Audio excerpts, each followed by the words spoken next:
Welcome to SKT Forum and GS classes. So this is a new video of GS series and GS series में polity section की. So आप screen पे देख रहे होंगे कि आज हम लोग फंडामेंटल ड्यूटीज़ को देखेंगे और फंडामेंटल ड्यूटीज़ के पहले 3-4 वीडियो हैं पॉलिटी के. अगर आपको देखना हो तो सीक्वेंस वाइज पार्ट हैं, शेड्यूल्स हैं और मेकिंग ऑफ कॉन्स्टिट्यूशन है. ठीक है, तो ये सारी चीज़ें आप इस चैनल पे हैं. तो आज हम लोग फंडामेंटल ड्यूटीज़ को देखेंगे. इसमें से 1-2 क्वेश्चन ज़रूर से ही पूछा जाता है एग्ज़ाम में. तो आइए स्टार्ट करते हैं. स्टार्ट करने से पहले वीडियो को लाइक, शेयर, सब्सक्राइब ये सारी चीज़ें आप लोग कर दिया करिए और वीडियो को फुल लेंथ में देखा करिए, पूरी वीडियो देखा करिए और अपने सजेशंस भी इस वीडियो में दिया करिए नीचे कमेंट बॉक्स में. सो आइए स्टार्ट करते हैं. Fundamental duties. ठीक है, तो यहाँ पे बात आती है फंडामेंटल ड्यूटीज़ की.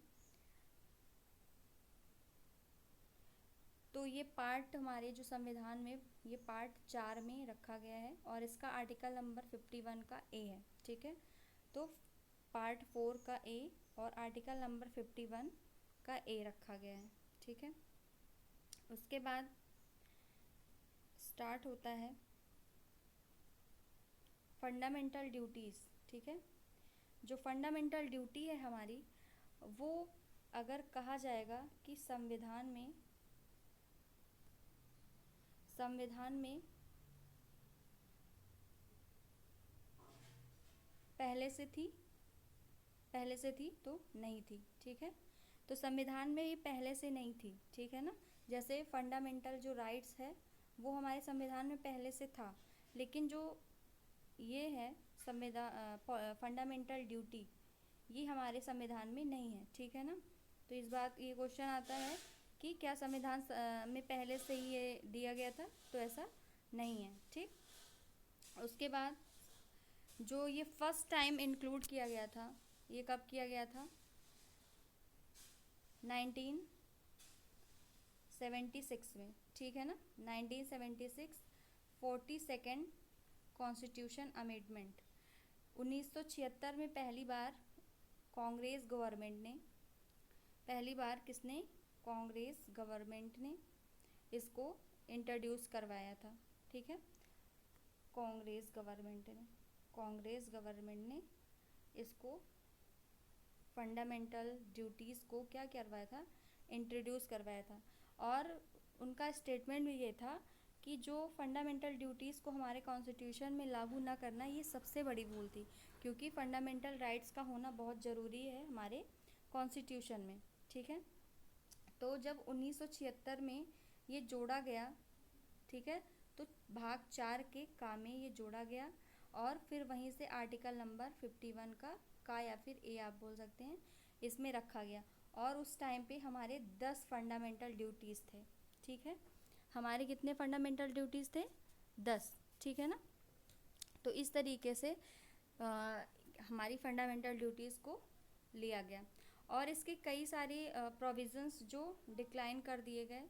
मतलब पहला था कि कई सारे प्रोविज़न थे जिनमें कि एक ये था कि टैक्स देना पड़ेगा, है ना. टैक्स ये हमारा फंडामेंटल ड्यूटी है जो कि क्या किया गया, इसको नकार दिया गया.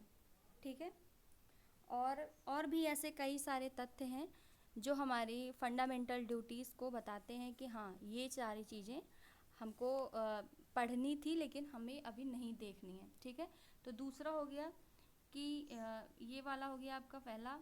उसके बाद दूसरा था कि कोई भी संसद में या फिर जो पार्लियामेंट होती है इसमें अगर कोई ये फंडामेंटल ड्यूटीज़ को नहीं फॉलो करेगा तो उसको जो है क्या दिया जाएगा? आर्थिक दंड. ठीक है ना, तो ये भी इसको हटा दिया गया. ठीक, तो इस तरीके से ये 2 चीज़ें आप ध्यान रखिएगा कि टैक्स की बात हुई थी फंडामेंटल ड्यूटीज़ में और अगर इसको ना माना जाए तो आर्थिक दंड, तो ये सारे प्रोविज़न्स को हटा दिया गया. ठीक, फिर आगे आते हैं. और पहली बार कब आया था? 1976 में.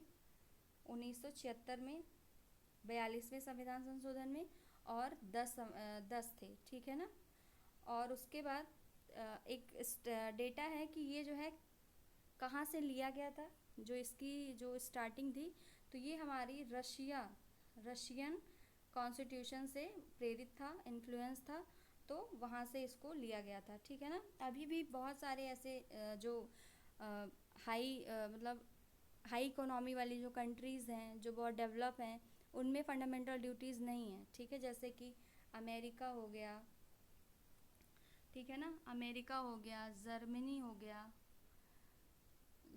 हो गया, फिर ऑस्ट्रेलिया हो गया, ठीक है ना, और कनाडा हो गया। तो ये सारे ऐसे कंट्रीज़ हैं जहाँ पे फंडामेंटल ड्यूटी की बात नहीं की गई है। ठीक। और वहाँ उसके बाद अभी भी जो थोड़ा बहुत देखा जाता है वो जापान में देखा जाता है। ठीक है ना।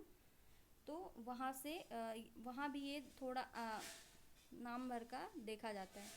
ठीक है। और हमारी जो फंडामेंटल ड्यूटीज़ है वो कहाँ से लिया गया है, कहाँ से लिया गया है, तो वो है हमारी रशिया से। कहाँ से? रशिया से। ठीक है ना। ये चीज़ें ध्यान में। फिर बात आती है कि अभी प्रेजेंट में कितनी फंडामेंटल ड्यूटीज़ हैं, तो 11 हैं। और 11 जो 11th नंबर की है वो कब ऐड हुई थी, तो 2002 में ऐड हुई थी। और 86 कॉन्स्टिट्यूशन अमेंडमेंट के तहत ये जो है 6 से 14 वर्ष के बालकों को शिक्षा मतलब प्रोवाइड करवाना, मुहैया करवाना, ये हमारी क्या है, फंडामेंटल ड्यूटीज़ है। ठीक है ना। तो ये जो है हमारे कॉन्स्टिट्यूशन में ऐड की गई। फिर आइए आप देखते हैं। देखिए ये सारी चीज़ें फैक्ट मैंने ऐसे भी डाल दिया है। ठीक है ना। देखिए यहाँ पे 1976 में हमारी जो है क्या थी, पहली बार फंडामेंटल ड्यूटीज़ को ऐड किया गया। और ये कहाँ से लिया गया था, ये हमारी रशियन कंट्री से लिया गया था। ठीक है। और ये जो अमेंडमेंट था कौन सा था, 42वां अमेंडमेंट था। और इसमें 10 फंडामेंटल ड्यूटीज़ को ऐड किया गया था। और जो लास्ट अभी ऐड हुआ है वो 2002 में 86वां कॉन्स्टिट्यूशनल अमेंडमेंट, संविधान संशोधन, जिसमें कि 11th नंबर का ऐड किया गया। और अभी एट प्रेजेंट हमारी फंडामेंटल ड्यूटीज़ कितनी हैं, तो वो नंबर 11 है, 11 संख्या में 11 है। ठीक है। तो ये हो गया। उसके बाद आइए कुछ जो 11 हमारी ड्यूटीज़ हैं उसको आइए देखते हैं। तो पहली जो ड्यूटी है हमारी वो क्या है, आइए देखते हैं। संविधान का पालन करें और उसके आदर्शों को, संस्थाओं को और राष्ट्रध्वज का, राष्ट्रगान का आदर करें। ठीक है ना। तो हमारी जो कॉन्स्टिट्यूशन है उसके आइडियोलॉजीज़ की, उसकी उनकी जो संस्थाएं हैं, कॉन्स्टिट्यूशंस हैं और फ्लैग हैं, नेशनल एंथम है, इन सब का हमें रिस्पेक्ट करनी चाहिए। फिर दूसरा है जो हमारे राष्ट्रीय आंदोलन हुए थे, इंडियन मूवमेंट हुए थे, उनको हमें याद रखना चाहिए और उनके आदर्शों को भी हमेशा ध्यान में रख के उनका पालन करना चाहिए। फिर संप्रभुता, एकता और अखंडता, सोवर्निटी, यूनिटी एंड इंटीग्रिटी की हमें हमारे देश की रक्षा करनी चाहिए और उनको भी अक्षुण्ण रखना चाहिए। फिर अगला है हमें देश की रक्षा करनी चाहिए और आह्वान किए जाने पर हमें राष्ट्र की सेवा भी करनी चाहिए। जब कभी इमरजेंसी सीन आता है तो हमें मतलब तत्पर रहना चाहिए कि हम भी मदद कर सकते हैं। फिर आगे क्या है, पांचवा जो हमारा फंडामेंटल है कि धर्म, भाषा और प्रदेश या वर्ग के आधार पर हमें भेदभाव नहीं करना है। ठीक है। और ऐसी कोई भी कंडीशन को नहीं मानना है जहाँ से कि क्या हो, स्त्रियों का के सम्मान को कोई भी ठेस पहुँचे। ठीक है ना। पांचवा ये हो गया आपका। फिर छठा है हमारी जो गौरवशाली जो परंपरा है ना, वसुदेव कुटुंबकम, पूरा विश्व हमारा परिवार है, तो ये वाली भावना को हमें महत्व को समझना चाहिए। फिर 7वां नंबर का है कि पर्यावरण के प्रति मतलब पर्यावरण में क्या आता है, वन, झील, नदी, वन्य जीव, तो इनको बढ़ावा देना चाहिए और प्राणी मात्र के प्रति हमें दया की भावना रखना चाहिए। फिर 8वां नंबर पे है वैज्ञानिक दृष्टिकोण को बढ़ावा देना चाहिए। जो हमारी टेक्नोलॉजी वगैरह आ रही हैं उनके बारे में हमें आगे और इन्फ्लुएंस करना चाहिए लोगों को। फिर 9वां है सार्वजनिक संपत्ति, जो गवर्नमेंट की एसेट्स होते हैं उनको सुरक्षित रखना चाहिए और हिंसा को दूर कर देना चाहिए। जैसे आप देखते हैं कि कोई भी होता है, प्रोटेस्ट होता है, तो उसमें रेलवेज़ को हानि पहुंचाई जाती है, पब्लिक व्हीकल्स को जला दिया जाता है। तो इन सब चीज़ों से हमें बचना चाहिए, हमारी फंडामेंटल ड्यूटीज़ में भी आता है, ठीक है। उसके बाद है 10वां है कि व्यक्तिगत सामूहिक गतिविधियों के सभी क्षेत्रों में सतत बढ़ने का प्रयास, जिससे कि हमारा राष्ट्र आगे की ओर जाए, ठीक।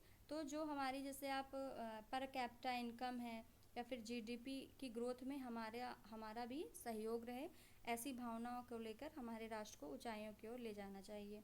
फिर लास्ट वाला जो है 2002 में जो ऐड हुआ था कि 6 से 14 वर्ष के बच्चों को सभी को पढ़ाई के लिए शिक्षा का अवसर प्रोवाइड करवाना चाहिए।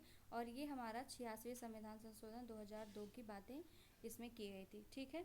तो इस तरीके से चलिए कुछ शॉर्ट में याद करने के ट्राई करते हैं, आइए जल्दी से। उसके बाद है देखिए, पहला है आपका यहाँ पे